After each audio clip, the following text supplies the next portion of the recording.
Selamat pagi anak-anak, terima kasih sudah mau menonton video dari Ibu. Pada kesempatan kali ini, Ibu akan memberikan materi yaitu seni patung untuk kelas 9 mata pelajaran seni budaya. Nah, pada pembelajaran ini kalian diharapkan bisa mengerti yang pertama adalah pengertian patung, yang kedua fungsi-fungsi patung, yang ketiga jenis-jenis patung, yang keempat macam bahan dan media dalam berkarya seni patung, yang kelima teknik-teknik berkarya seni patung, yang ketujuh adalah berkarya seni patung. Apa itu seni patung sendiri? Ada beberapa istilah atau ada beberapa pengertian dari ahli tentang seni patung.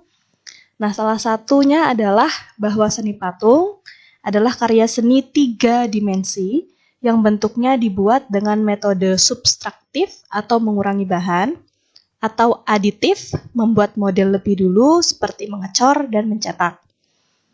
Nah, contohnya metode subtraktif adalah jika kamu memahat kayu. Kalau dipahat itu kan bahannya awalnya balok kayu biasa, lalu dikurangi sedikit demi sedikit hingga membentuk suatu model tertentu.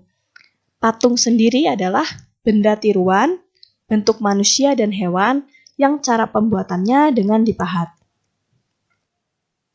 Pada kesempatan kali ini, Ibu akan menunjukkan beberapa bundaran di Kota Waringin Barat yang ikonik ya. Jadi yang pertama adalah Bundaran Pramuka, dikenal sebagai Bundaran Beringin pada awal-awal karena bentuk tugunya yang menyerupai beringin. Namun seiring waktu, tugu bundaran ini dibongkar dan diganti dengan tugu bertuliskan Praja Muda Karana atau Pramuka. Sejak saat itu dikenal sebagai Bundaran Pramuka.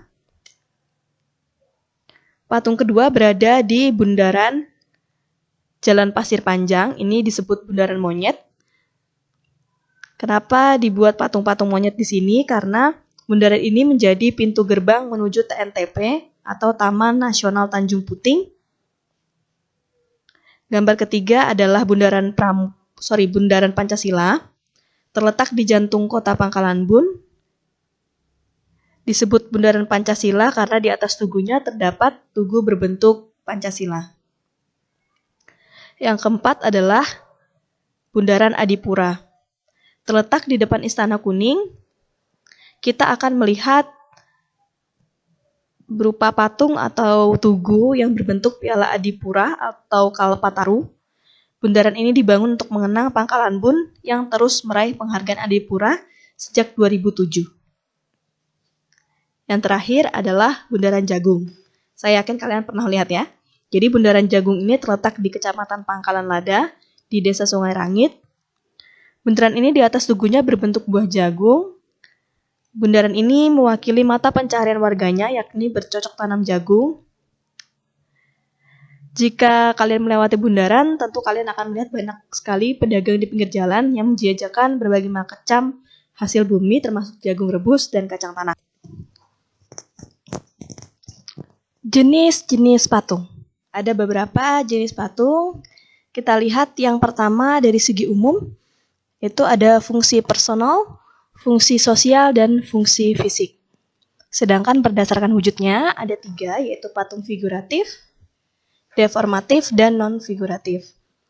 Untuk patung figuratif, ini meniru bentuk alam, mungkin manusia, binatang, dan tumbuhan, namun persis seperti aslinya.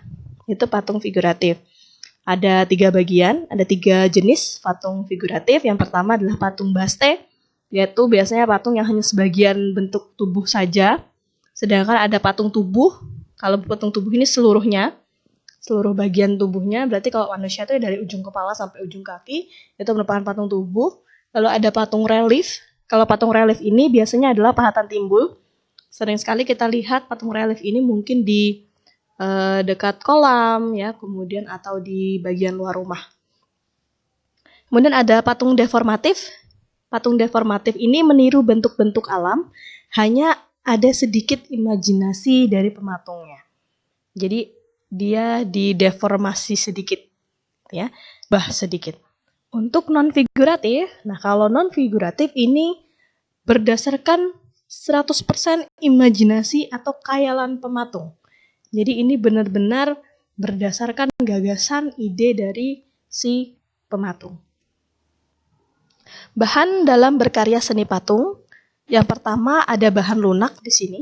Untuk bahan lunak itu biasanya macam-macam ya. Di sini contohnya adalah tanah liat, sedangkan contoh lainnya misalnya sabun, plastisin, itu juga merupakan bahan lunak. Bahan sedang apa? Bahan sedang adalah bahan yang tidak keras tapi tidak juga lunak. Contohnya adalah kayu. Kayu ini macam-macam ya, ada kayu waru, sengon, randu, dan mahoni. Untuk bahan keras biasanya adalah batu-batuan atau kayu yang keras sekali. Contohnya adalah kayu jati dan kayu ulin. Kalau batu, kalau di sini contohnya adalah batu granit ini ya. Jadi batu granit itu sangat keras sehingga pemahatannya juga berbeda caranya. Kemudian ada bahan cor atau cetak. Kemudian juga ada bahan bekas. Nah, bahan bekas ini nanti bisa kita jadikan tugas ya. Tapi nanti dulu. Untuk bahan bekas ini contohnya misalnya plastik bekas atau mungkin sedotan atau mungkin bekas bungkus makanan gitu bisa. Alat dalam berkarya seni patung yang pertama adalah butsir. Ini untuk membentuk patung yang berbahan tanah liat atau plastisin. Biasanya terbuat dari kayu, bagian handle-nya ini. Kemudian di sini ada kawat ya. Atau mungkin bisa juga logam. Kemudian yang kedua adalah meja putar. Ini meja putar. Fungsinya adalah untuk membuat tembikar. Ya, atau membuat patung, membuat tembikar itu biasanya harus menggunakan meja putar ini. Lalu ada pahat. Nah, kalau pahat ini digunakan untuk memahat kayu biasanya, walaupun ada juga yang untuk memahat batu ya.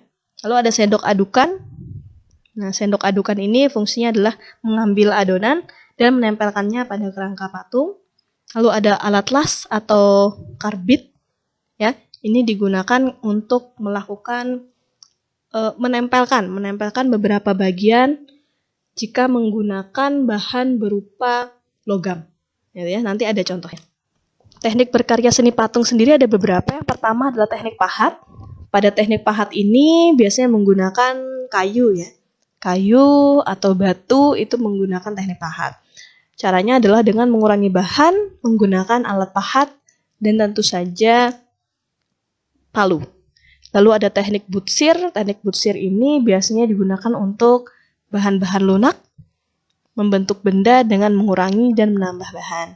Sehingga mereka perlu menggunakan meja putar gitu ya, dan alat butsir. Lalu teknik cor, membuat karya dengan membuat alat cetakan dulu, kemudian menuangkan adonan. Untuk teknik cetak itu juga sama, hampir mirip dengan teknik cor. Tapi untuk teknik cor itu biasanya dia menggunakan logam atau semen. Kalau teknik cetak itu biasanya untuk menyebut yang menggunakan gipsum, gitu ya. Lalu ada assembling atau merakit. Nah, ini yang harus menggunakan alat las tadi. Jadi dia mengumpulkan beberapa bahan bekas atau mungkin juga membuat beberapa bagian dari patung yang dia inginkan, lalu dia menggunakan alat las itu untuk menempelkannya. Ya, jadi dia membuat komposisi dari berbagai macam material. Mungkin saja materialnya berbeda-beda. Itu adalah teknik assembling atau merakit. Terima kasih atas perhatiannya. Sampai jumpa pada kesempatan berikutnya. Jangan lupa belajar ya anak-anak ya. Terima kasih.